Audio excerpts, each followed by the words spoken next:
ስኬታማ ሰዎች በህይወት ከሚፈልጉት ደረጃ ያደረሷቸውና ማየት የሚፈልጉትን እንዲያዩ ያደረጉ የስኬት መርሆች አሉ። በዚህ ቪዲዮ ከአሜሪካው ፕሬዝዳንት ከዶናልድ ትራምፕ ልንማራቸው የምንችላቸውን 9 ነገሮች እናያለን።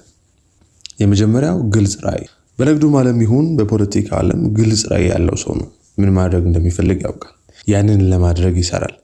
ራዕዩን መረዳት ለሚፈልጉ ሰዎች ቀላልና ግልጽ በሆነ ቋንቋ ያስረዳል። የራዕይ ግልጽነት የስኬት አንዱ ግብዓት ነው። በህይወት ወዴት እየሄድክ እንዳለህ ታውቃለህ? ሁለተኛው ጽናት። ትራምፕ ብዙ አይነት ፈተናዎች ቢገጥሙትም እነሱን ሁሉ በጽናት አሸንፎ ከሚፈልገው ደረጃ ደርሷል። ብዙ ኪሳራ፣ ብዙ ተቃውሞ፣ መከዳት፣ የግድያ ሙከራ፣ ብዙ አይነት ተግዳሮቶች ቢገጥሙትም ሁሉንም በጽናት አሸንፏቸዋል።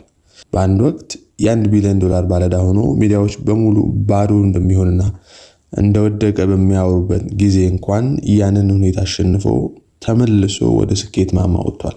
ሶስተኛው ሪስክ መውሰድ። ትራምፕ ደፋር እርምጃዎችን በመውሰድ ይታወቃል። ምንም ማድረግ አይችልም በተባለበት ሁኔታ እንኳን ሳይረበሽ ማድረግ የሚገባውን ለማድረግ እርምጃ ይወስዳል። ውሳኔዎቻችን ወደፊት እንድንሄድ የሚያደርጉ ናቸው ወይስ ባለንበት አስረው የሚያስቀሩን? በዚህ ሪስክ በመውሰድ ልማዱ ባለጠጋ፣ ዝነኛና የአሜሪካን ሀገር ፕሬዝዳንት እስከመሆን ደርሷል።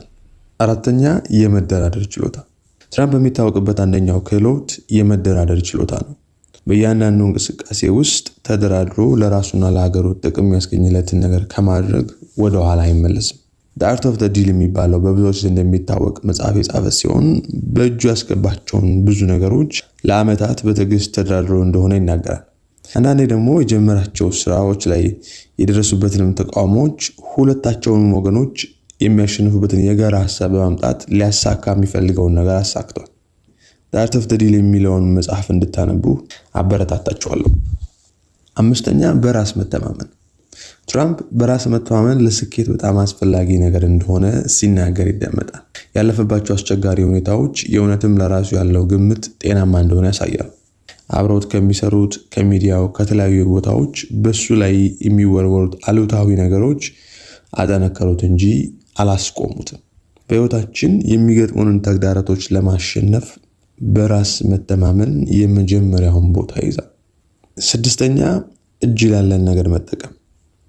ትራምፕ እጁ ላይ ያሉ ነገሮችን እንዴት መጠቀም እንዳለበት ያውቃል። በተለይ ማህበራዊ ድረገጾችን ለራሱ ጥቅም በደንብ ተጠቅሟቸዋል። ስኬታማ ሰዎች ከሌላው የሚለያቸው አንዱ ነገር እጃቸው ላይ ያሉ ነገሮችን እንዴት መጠቀም እንዳለባቸው ማወቃቸው ነው።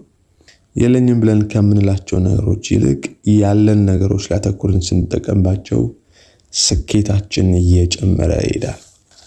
ሰባተኛ ለራዕይ ለእቅድ ታማኝ መሆን።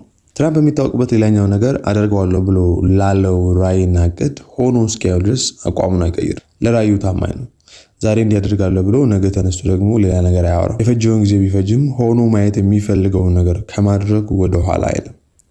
ለራዕይ ታማኝ ነህ? አንዳንድ ሰዎች እንደ ጊዜውና እንደ ስሜታቸው ራዕያቸውና እቅዳቸው ይለዋወጣል። ከዚህ የተነሳ ወጥ የሆነ የእድገትና ስኬት መስመር የላቸውም። ስኬትን ከፈለክ አደርጋለሁ ላልከው ነገር ታማኝ ሁን። ስምንተኛ የመዋሃድ ችሎታ። ትራምፕን ስኬታማ ያደረገው ሌላኛው ልማድ የመዋሃድ ችሎታ ነው። በፍጥነት በሚለዋወጠው የኢኮኖሚ ሁኔታ ውስጥ በፍጥነት ራሱን አዋህዶ የመጡትን እድሎች ይጠቀማል። ዙሪያው ምን እየተካሄደ እንዳለ በሚገባ ተረድቶ እድሎችን የመጠቀም አቅሙ ከፍ ያለ ነው። ዙሪያ ስላሉ እድሎች ምን ያህል ታውቃለህ? ዘጠነኛ ችግሮችን እንደ እድል ማየት። ትራምፕ ስኬታማ ያደረገው ሌላኛው ነገር ችግሮችን እንደ እድል የማየት አቅሙ ነው። ችግሮች ሲገጥሙን የምንሰጠው የተለመደው ምላሽ ስለ ችግሮቹ ማማረር ነው።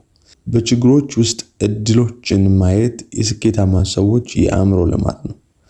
ትራምፕ እንደዚህ አድርጓል፣ እንደዚህ ሆኗል እየተባሉ የሚነሱ ችግሮችን ለጥቅሙ አውሏቸዋል። ራሱን እንዳሸናፊ እንጂ እንደ ተጠቂ አይመለከትም። ስኬት እንዲሁ በአጋጣሚ እንደማያመጣ፣ ነገር ግን ስኬትን፣ እድገትን፣ መሻሻልን የሚፈጥሩ ልማዶችና ድርጊቶች እንዳሉ የዶናልድ ትራምፕ የህይወት ስኬት ማስረጃ ነው።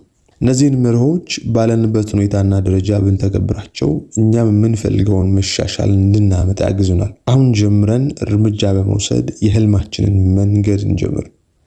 ውጤታማ ሰዎች የለውጥ እርምጃን ለነገ አይገጥም። ፕሊዝ ሰብስክራይብ፣ ላይክ and ኮሜንት ያድርጉ። ቴንክ ዩ